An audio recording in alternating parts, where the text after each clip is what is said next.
Assalamualaikum warahmatullahi wabarakatuh. Salam sejahtera untuk kita semua bosku. Salam NKRI, salam merah putih.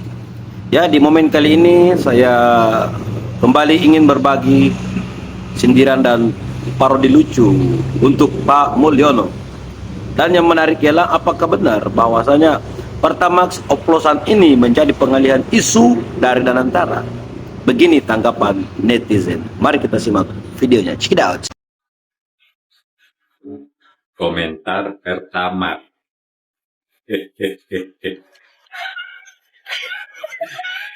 Ya, pertama itu komentar.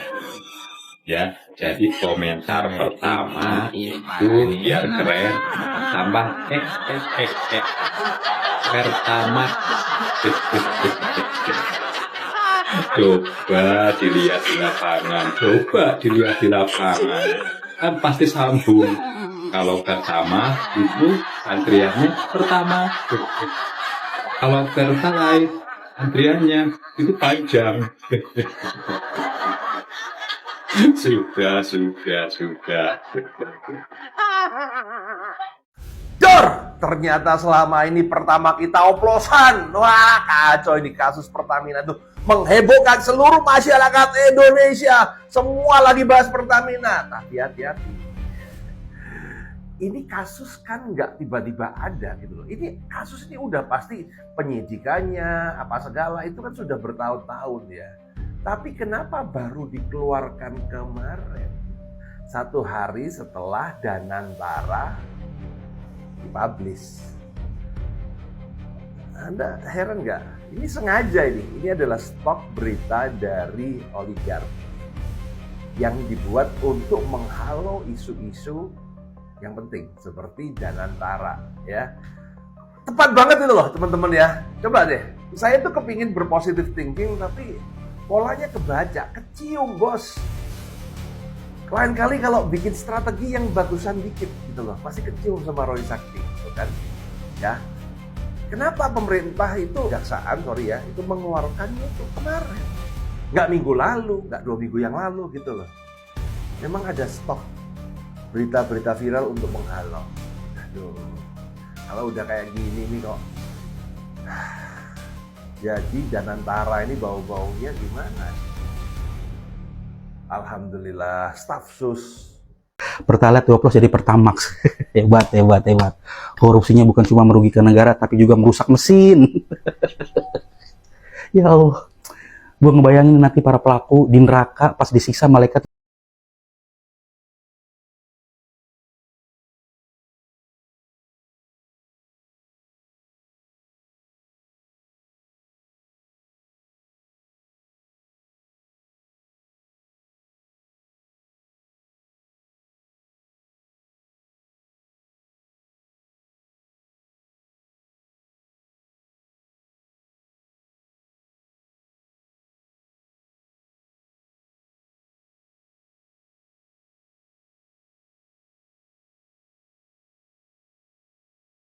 Indonesia udah dimonopoli, dikorupsi.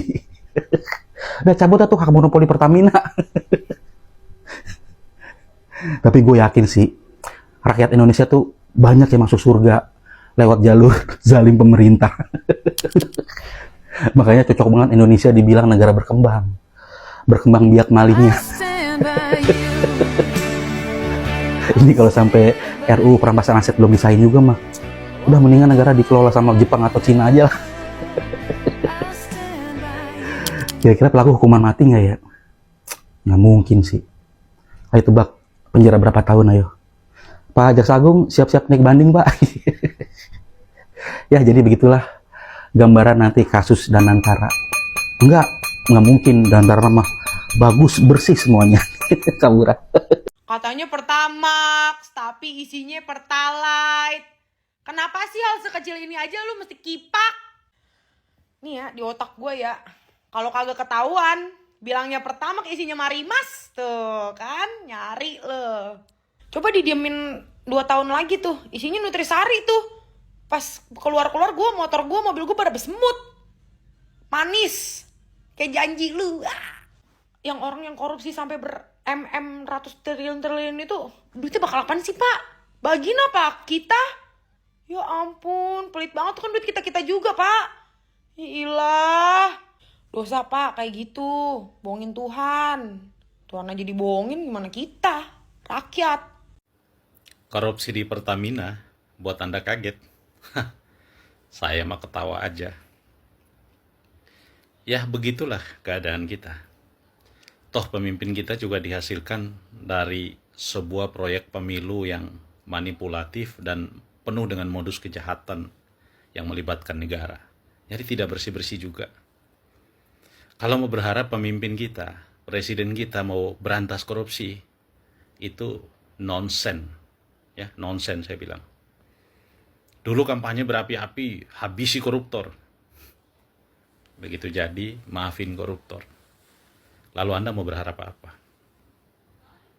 Korupsi di meja kejaksaan, di meja polisi, di meja KPK, itu berjibun. Laporan LSM, pengaduan masyarakat, berjibun.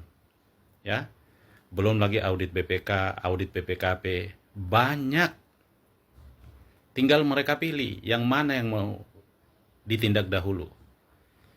Ada yang sudah ditindak melibatkan pejabat yang sekarang jadi menteri enak-enak. Begitu tawar-menawar posisinya menguntungkan, ada tekanan kekuasaan yang berpihak pada orang yang tersangka, dihentikan. Ada yang tidak bersalah, dijadikan tersangka. Jadi, sepanjang ini menjadi tontonan dan mental penegakan hukum kita, maka sepanjang itu pula negara kita seperti ini tidak akan pernah berubah. Ya, kalau presiden mau sungguh-sungguh berantas korupsi, maka lakukan dua hal, Pak. Revisi Undang-Undang KPK, Pak. Buat KPK mandiri, Pak. Satu, beri hukuman seumur hidup pada koruptor. Seumur hidup. Ya. Kedua, beri hukuman mati pada penegak hukum. Jaksa, polisi, KPK, hakim yang nakal, ya. Yang bajingan itu, beri hukuman mati. Ya. Dan presiden berdiri tegak lurus. Ya, tanpa pandang bulu. Baru beres urusan korupsi, Pak. Gimana? Daya kontrol pengawasan di kementerian, di BUMN segala macam itu masih rutinitas. Tidak ada kerja-kerja yang progresif presiden yang menunjukkan dia mau berantas korupsi kok. Anda mau berharap apa? Ya. Korupsi di BUMN makin marak, presiden diriin BUMN besar. Mau berharap apa? Jadi kalau Anda berharap ada pemberantasan korupsi di Indonesia supaya berhenti, itu mimpi indah di siang bolong, ya. Itu cuma lip service, cuma hiasan-hiasan berita media sosial, berita media massa bahwa presiden berhasil memberantas korupsi. Mana? Gak ada. Omong kosong semua itu. Jokowi sudah jadi presiden 3 kali. Lah kamu yang ngoceh pernah jadi apa? Kok ngejek mantan presiden? Gak kebalik tuh. Nah, ini tuh contoh argumen dengan cacat logika atau logical fallacy ad hominem ya guys. Jadi, ad hominem itu singkatnya argumen dibalas dengan menyerang personal atau karakter orang yang memberi argumen.